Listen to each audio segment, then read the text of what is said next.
Bendahara yang tidak jujur dipuji bukan karena menyalahgunakan kekayaan tuannya, tetapi karena keputusannya yang cerdik dalam mencegah bencana buat pribadi.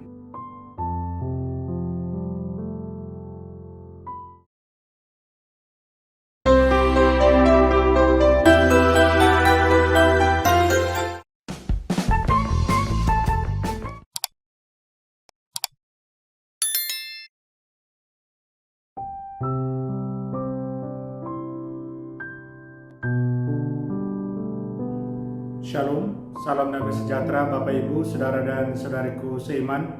Senang berjumpa kembali dengan Anda dalam permenungan harian Sabda Tuhan, Embun Sabda, Jumat 5 November 2021. Semoga Anda dalam keadaan sehat walafiat, tetap semangat, tetap tersenyum, tetap berpengharapan, dan Anda selalu dalam lindungan kasih Tuhan. Buat saudara dan saudariku yang sakit, saya berdoa dalam nama Tuhan Yesus, Anda sembuh. Saudara dan saudariku seiman, hari ini gereja mengajak kita untuk merenungkan bacaan pertama dari surat Rasul Paulus kepada jemaat di Roma, bab 15 ayat 14 sampai 21, di mana Rasul Paulus mengungkapkan kesukacitaannya. Dia berbangga karena dia menjadi pelayan Kristus Yesus bagi bangsa-bangsa bukan Yahudi, supaya mereka juga boleh mengalami keselamatan. Mereka diterima oleh Allah sebagai persembahan yang berkenan di hatinya. Paulus berbangga karena dia boleh melayani Tuhan dalam hal ini. Saudara dan saudariku, sedangkan bacaan Injil, kita akan dengar Injil Lukas bab 16 ayat 1 sampai 8 yang mengisahkan perumpamaan Yesus tentang bendahara yang tidak jujur yang kemudian dipuji oleh tuannya. Saudara dan saudariku seiman, saya ajak kita memfokuskan pada bacaan Injil dengan merenungkan tema bijaksana dalam hidup dalam iman yang saya maksudkan di sini.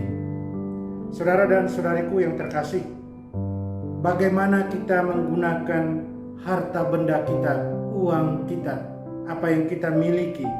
Apakah kita menggunakannya dengan baik? Dalam Injil hari ini, Yesus seolah-olah memuji seorang bendahara yang menyalahgunakan uang majikannya.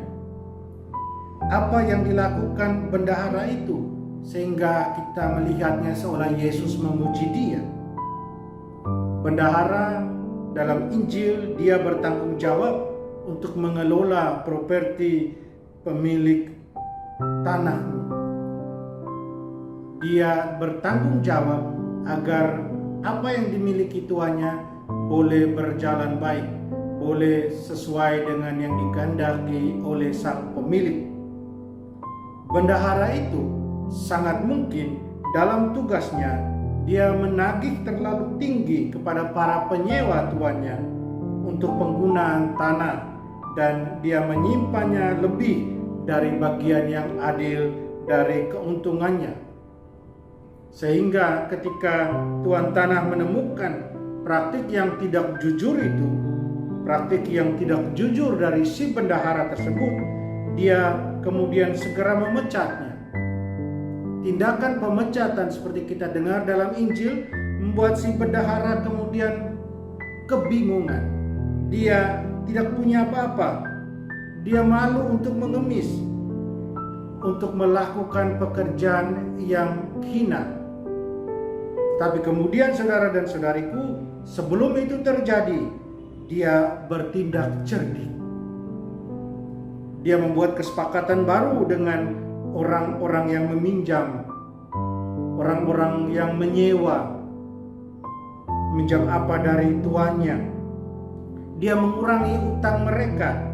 Dia membuat dirinya terkenal dengan sikap murah hati tentunya karena ini, karena surat utang baru yang dia buat. Kesepakatan yang dia buat ini tentu sangat disukai oleh para peminjam, karena si bendahara dia bertindak sebagai agen dari pemilik.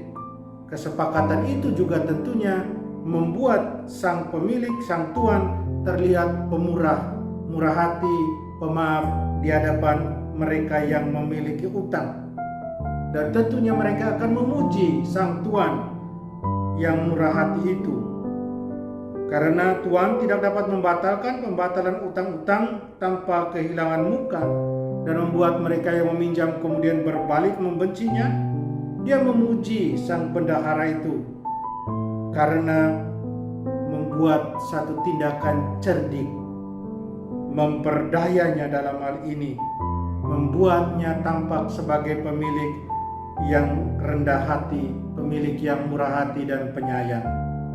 Saudara dan saudariku, jelas di sini Yesus berpikir bahwa contoh seorang bendahara yang cerdik akan menjadi ilustrasi yang sempurna untuk pelajaran rohani tentang Allah dan bagaimana Allah memperlakukan mereka yang termasuk dalam kerajaannya.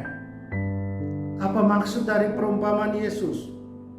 Bendahara yang tidak jujur dipuji bukan karena menyalahgunakan kekayaan tuannya, tetapi karena keputusannya yang cerdik dalam mencegah bencana buat pribadi, buat dirinya, dan dalam mengamankan mata pencariannya di masa depan. Arti asli dari cerdik atau lihai adalah bagaimana dia memandang ke depan, pandangan ke depannya. Orang yang cerdas, dia akan menangkap situasi kritis dengan resolusi, dengan pandangan ke depan dan tekad untuk menghindari kerugian atau bencana yang serius. Saudara dan saudariku terkasih dalam Kristus, di sini Yesus mau menekankan keprihatinannya dengan sesuatu yang lebih kritis daripada soal krisis ekonomi. Perhatian Yesus adalah agar kita menghindari krisis spiritual dan bencana moral pribadi melalui latihan iman dan pandangan ke depan, kelihayan dalam beriman, kecerdikan dalam beriman, atau lebih tepat kita katakan kebijaksanaan dalam beriman. Jika orang Kristiani hanya akan mencurahkan banyak pandangan dan energi untuk hal-hal rohani seperti yang mereka lakukan untuk hal-hal duniawi yang memiliki konsekuensi yang sementara, maka dengan mencurahkan banyak pandangan ke depan dan energi untuk hal-hal yang bersifat rohani, untuk hal-hal yang lebih mendekatkan diri dengan Tuhan, maka mereka akan menjadi lebih baik, baik dalam kehidupan ini maupun dalam kehidupan akan datang. Itulah kebijaksanaan, bagaimana menjadi lihai, dalam tanda petik menjadi cerdik, menjadi bijaksana dalam hidup rohani kita, dalam hidup spiritual kita saat ini di dunia ini. Kekayaan sejati tidak terletak pada apa yang kita simpan, tapi pada apa yang kita berikan. Harta benda adalah tanggung jawab yang besar. Tuhan mengharapkan kita menggunakannya dengan jujur dan bertanggung jawab dan menempatkannya untuk melayaninya dan orang lain. Kita adalah milik Tuhan, semua yang kita miliki adalah miliknya juga. Dia mengharapkan kita membuat pengembalian yang baik atas apa yang Dia berikan kepada kita. Tuhan menyukai kemurahan hati, dan Dia memberi dengan murah hati kepada mereka yang membagi karunia-Nya kepada orang-orang lain. Orang-orang Farisi, mereka memiliki sedikit ruang untuk Tuhan atau orang lain pada hati mereka. Cinta akan uang dan kekayaan mengesampingkan cinta akan Tuhan dan sesama. Yesus menginginkan agar hati kita dikuasai oleh kasih-Nya, hati kita dikuasai oleh kasih Allah yang kemudian kita bagikan kepada orang lain.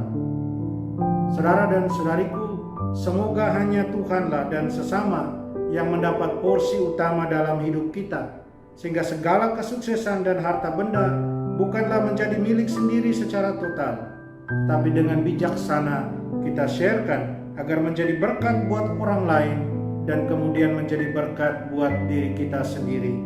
Mari kita jadi orang-orang yang bijaksana dalam hidup iman kita, dengan hidup membagikan kasih karunia Tuhan. Amin.